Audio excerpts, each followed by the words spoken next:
shamarran keenya as gubbaarratti onnuma akkama hortanii akkana ciqilfattanii shiishaa if dura keessanii tagziinaa dhooytanii qamaatanii kanaan na ajaa'ibe waan dhugaan isinitti maarraan isin dhokeessa maarraa wal dhokeessinaa onnee kanaa eessaa hortan haawwan keenya kanaan qabanii bara akkooleen teenya onnee kanaan qabanii bara namni maal naan jaa beekan safuu beekan onkaa beekan guyyaan kun ni dabraa guyyaa biraatii borumtaa sun namni maal naan jaa yoo isin jechuu baatan illee namniif dhaggeeffata namniif taajjaba osoo namni isin taajjabne duraa of taajjabuu qabdaati shamarran gaggaariidha shamarran fayfayoodha kaameetiidha shamarran qanxuudha waa hedduu qabdan ammoo rakkinni kun nu keessatti baay'achaa jira aadaa godhachaa jira sooshaal miidiyaa gubbaa teenyee qama'uu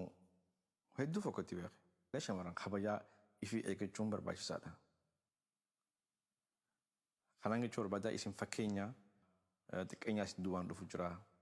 Xiqqeenya kanaaf fakkeenya ta'a malee akkanatti hamilee qabxanii namni maal naan jaa hawaan juus anaa sirra kaayee anaa samii saqqalee jechuu sun dhiisaaf irraa. Uumaa isiniin godhu isinirrallee beekeetii miti anis waan mana fakkaatiin dubbachuu barbaadee yoo kanarraa kan muffatin taate dhiifama naa godhaa.